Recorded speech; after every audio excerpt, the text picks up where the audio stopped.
个人有点。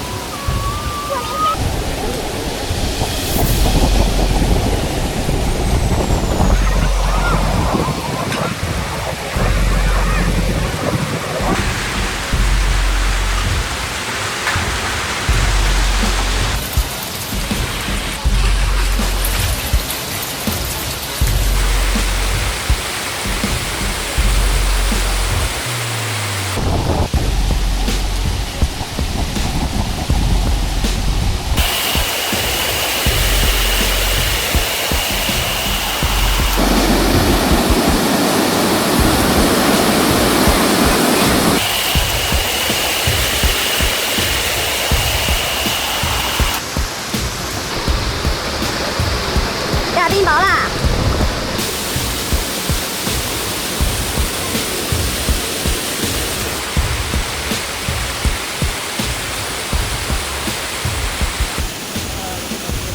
Within 24 hours, Chinese cities turned into overflowing rivers. Hundreds evacuated. It didn't come with thunder. It didn't need to. Just one day of relentless rain, enough to drown a town built over centuries. In the southwest province of Sichuan, a deluge struck an ancient town. 8.6 inches of rainfall in just 24 hours.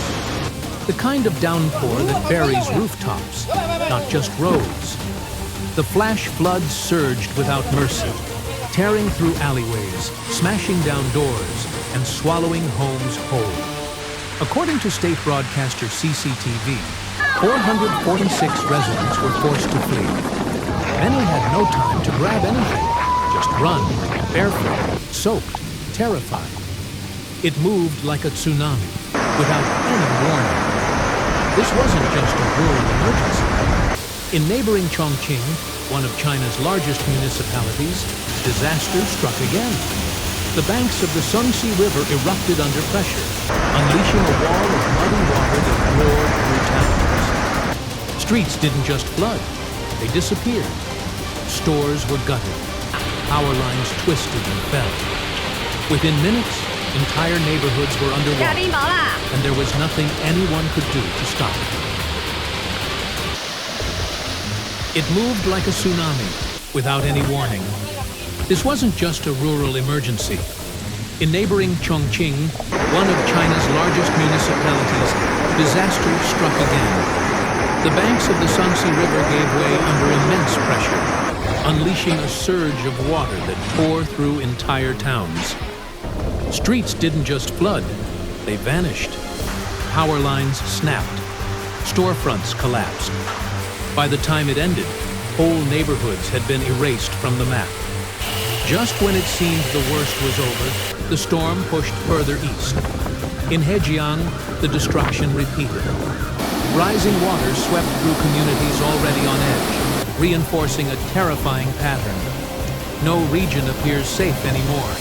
From mountainous provinces to urban centers, the floodwaters are choosing no favorites. This isn't just weather, it's a signal. According to a report by Reuters on July 10th, China is facing a wave of extreme weather that experts directly link to a changing climate. The storms are stronger, the rainfall heavier, the damage deeper. And in a country racing toward modernization, the balance between nature and infrastructure is breaking. For years, scientists have warned this would happen. Urban expansion has erased natural defenses. Wetlands have been drained. Forests cut down. Rivers redirected or walled in. So when the skies open up, there's nowhere for the water to go, except through the doors and windows of people's homes.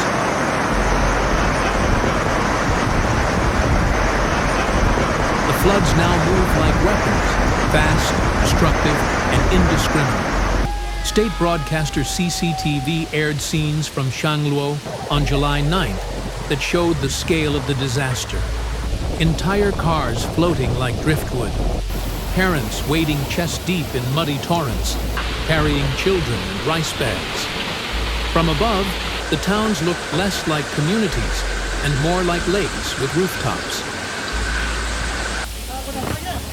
Perhaps what's most shocking is the silence, the lack of urgency, the lack of outrage, because this isn't the first time. In 2021, floods in Henan killed hundreds. Many were trapped in subway tunnels as water poured in, while officials hesitated to act. It wasn't until the public demanded answers that the real death toll was revealed. China promised reform, but progress has been uneven. The central government introduced the Sponge City Initiative, an ambitious plan to make cities absorb rainfall through green infrastructure. Yet according to the South China Morning Post, the program has seen success mostly in major cities like Shanghai. Smaller towns remain exposed and underprepared. People are no longer asking why this is happening. They're asking why it keeps happening. Emergency teams are working non-stop. Helicopters, rescue boats, temporary shelters. They're all in motion. But the question echoes louder than ever. Why are communities still caught off guard? This is the cost of unchecked development. In China's race to grow, nature was pushed aside.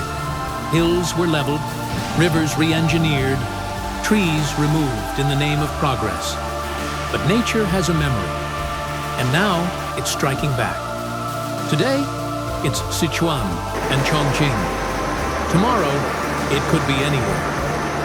Xinhua News reports that more than 10,000 residents have already been affected by this week's flooding. That number is expected to rise as the rains continue and damaged infrastructure fails to hold. Yes, floodwaters will eventually recede, but not the damage they leave behind. Emotional trauma, economic losses, ecological scars, all of them will linger long after the headlines fade. And if nothing changes, this week's disaster will simply be the prologue to the next. This isn't just a story about rain. It's a warning, a reckoning, a reminder that when we ignore the planet, it doesn't stay quiet. It hits back.